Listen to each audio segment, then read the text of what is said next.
Imagine this. It's New Year's Eve. You hear the celebrations, the countdown, and then suddenly gunfire in a hotel parking lot. Or picture a bright college student, really passionate about her future, journalism, I think, and her life is just cut short by a stray bullet. These aren't, just random headlines. They're these really jarring moments that give us a glimpse into something complex, often heartbreaking. So let's unpack this for you. Our mission today, this deep dive, is really to explore these unspoken battles of gang violence right here in Sacramento. We've gathered a lot of material, official police reports, detailed court documents, community talks, and also something quite striking, the raw, unfiltered voice of this life from local drill music. We're going to look at how all these different stories weave together, showing you a side of the city that's often hidden, helping you understand the layers of street culture, the challenges the justice system faces, and the very real human cost. Yeah, what's really fascinating, I think, is how you have these completely different sources, right? You've got the formal language of police statements, and then these incredibly personal, often really aggressive lyrics. But taken together, they paint this comprehensive picture. It's unsettling, sure, but it gives you a real sense of life and death in different Sacramento neighborhoods. Our goal here is to pull out those key insights, those important bits of information, so you can quickly get a grasp of the whole landscape. Okay, let's start with the immediate impact, the really raw side of this violence. There was a very recent event in Del Paso Heights. It happened just after 10 p.m., a drive-by shooting on Clay Street in the 3900 block. When police got there, they found two people in a car, an adult man, an adult woman, both shot. And tragically, neither of them made it. Both passed away. Right. And Sacramento Police Sergeant Zach Eaton, he confirmed it was a shot spotter activation. That's their automatic gunfire detection system, so it picked up the shots right away. He believed it was a drive-by. But, right at that moment, no suspect description, no vehicle info. It just shows how fast these things happen and how tough it is for law enforcement to catch up sometimes. And what makes this even more, disturbing for you to think about is the context Sergeant Eaton gave. He pointed out that this incident meant 11 people had been shot in that north area in less than 1 week. 11. Now, police didn't think it was connected to another double homicide, which happened like 2 days before, only a mile and a half away, also in Del Paso Heights. But still, it really highlights a pattern, wouldn't you say? Oh, absolutely. It paints a grim picture. And Right. Sergeant Eaton's message, it was really stark, really crucial.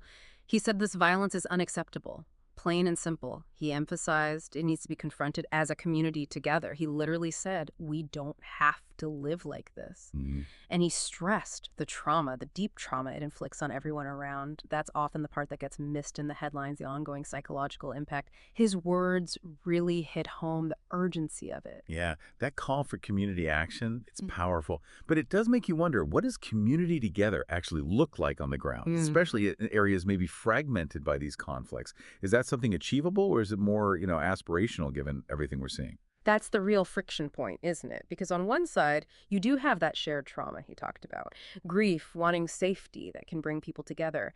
But then you've got this deeply rooted street code, these cycles of retaliation that actively push against that unity. It makes it incredibly hard for police or anyone to bridge that gap. So, yeah, it's not just about stopping the next shooting. It's about trying to mend a social fabric that's been seriously damaged. Mm-hmm.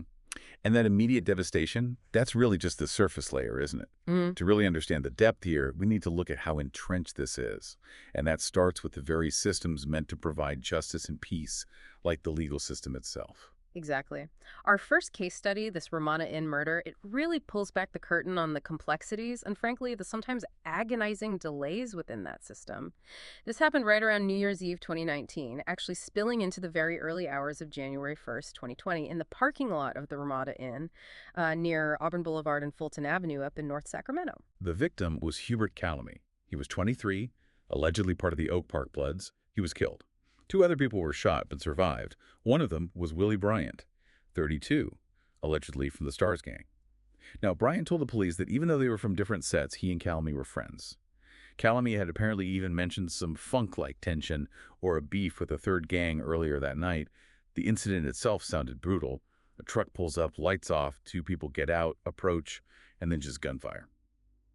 Police found both .9 millimeters and .40 caliber shells there. And pretty quickly, actually, within about 3 weeks, law enforcement made arrests. Elise Whitfield, Robert Massengale, and Darquan Jackson, all identified as alleged members of the Del Paso Heights Bloods.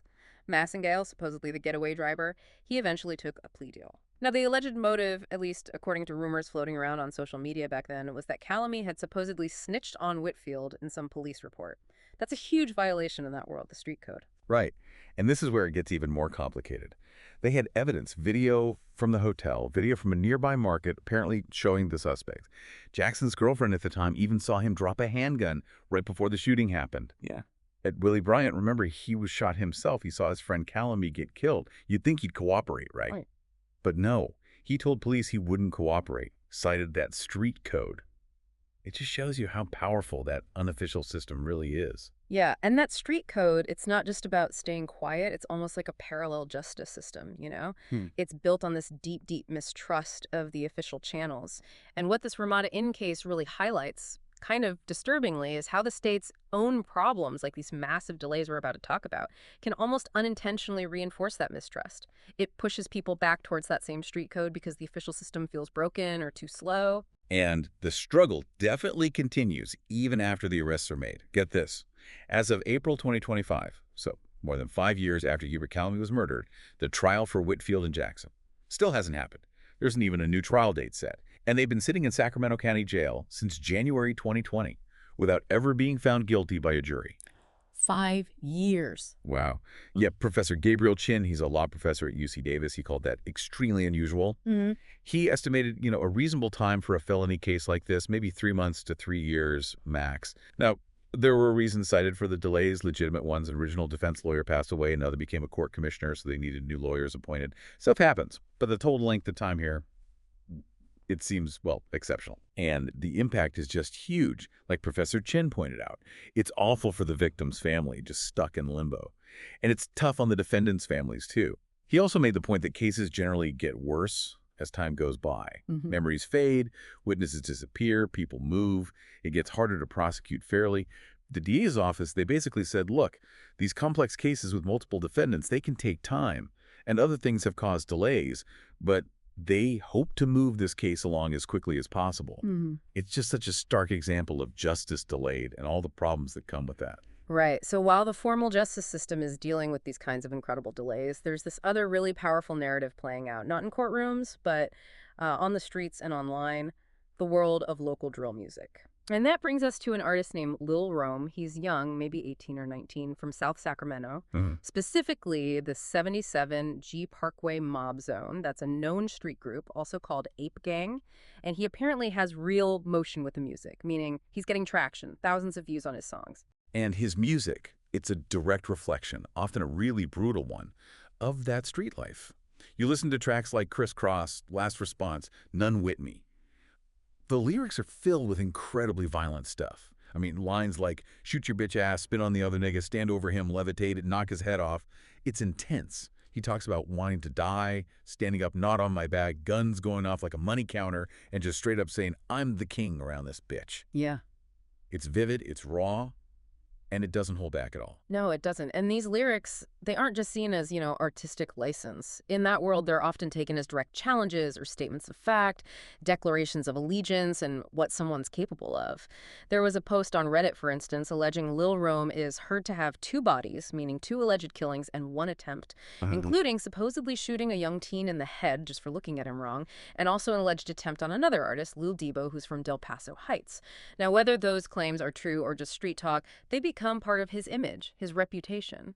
And his legal troubles are definitely real. He's currently locked up in Stockton, armed robbery with a firearm, reportedly facing maybe 20 years with a $700,000 bond set. He's been in jail for over a year already. The charges are serious. Yeah. Conspiracy to commit robbery, first-degree robbery, and a gun enhancement charge, which carries a minimum 10 years just on its own.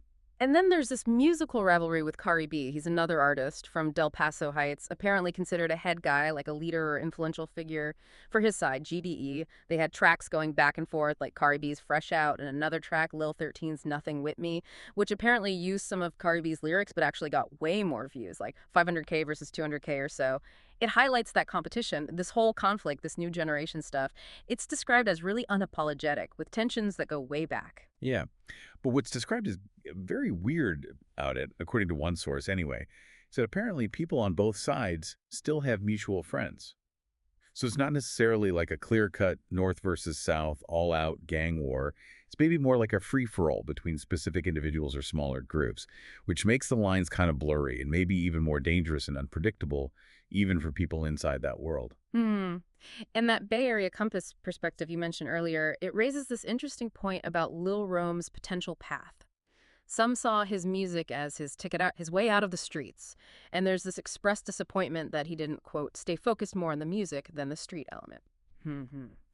It really shows you the paradox, doesn't it? Drill music can offer this potential escape route through art, but its authenticity, which is key for credibility and getting listeners, often demands this deep, dangerous immersion in the very violence it depicts.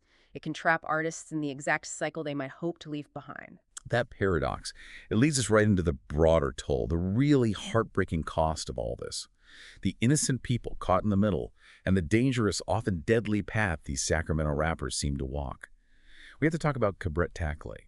She was just 20 years old, a college student. Back on May 3rd, 2007, she was just sitting in her car, tragically in the parking lot of the Library Eats and Drinks bar right near Sac State, and she was shot in the head by a stray bullet. She's completely innocent. Caught in the crossfire of a fight that started inside the bar and spilled outside. It was between rival gangs, the Oak Park Bloods, and G-Mob. Her family described her as high-spirited and vibrant. Her father just devastatingly called what the shooter did acts of terrorism. Yeah. The shooter, named David, he got 21 years. He was actually denied parole back in 2022. It's some measure of justice, I suppose, but for a life just senselessly destroyed. It's a stark reminder these conflicts don't just affect those directly involved. And then there's another story, a guy named Danny, described simply as an innocent guy from CV Circle. Importantly, not from the Five, which refers to the Fifth Street Projects, a known gang area. He was shot and killed near Fifth Street. And apparently even members of the Five called him innocent.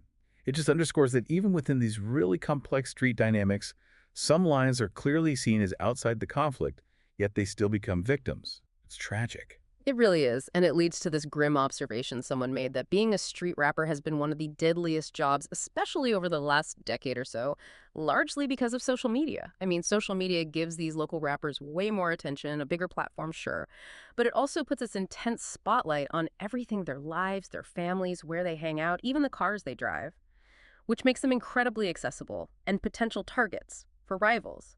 The tool for fame becomes a tool for danger. We've seen it play out so tragically. Like with Lil Tice. He was a rising artist from North Sacramento, the North A Gators area. He actually just signed a record deal. He was killed on May 23rd, 2022. People described him as a real leader in his section.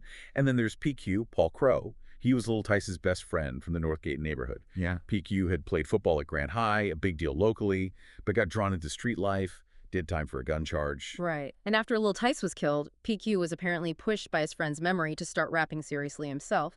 He sort of became the face of Northgate in a rap standpoint, carrying that torch.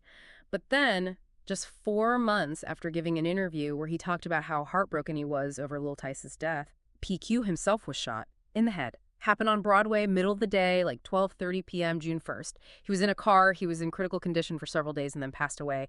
And that shooting happened near territory associated with rival groups, the Franklin Nortes and Oak Park Bloods. It just illustrates this brutal, seemingly endless cycle. It's just a devastating chain. So when you think about these stories, Lil Rome, Lil Tice, PQ, how does this public portrayal of street life in the music, how does it both reflect the reality and, maybe more disturbingly, how does it fuel the real-world violence, leading to these predictable, tragic ends for so many young artists? It really feels like this dangerous feedback loop, doesn't it? The music chronicles the harsh realities of street life, which gives it authenticity, but then that very authenticity seems to demand that the artists keep living that life, or at least projecting that image, to maintain their street cred in their audience.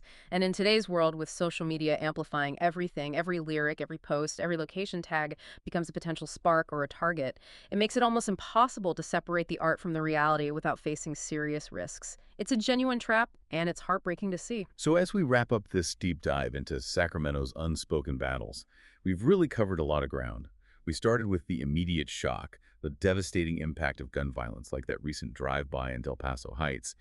Then we look into the system, the complexities, the really agonizing delays in the justice system, highlighted by that Ramada Inn case, 5 years waiting for a trial, and how that can really erode public trust. Yeah, and we dove into the raw, often violent world of local drill music through Lil Rome's story, seeing how that art form is both a reflection, a potential escape, but also a dangerous trap in itself.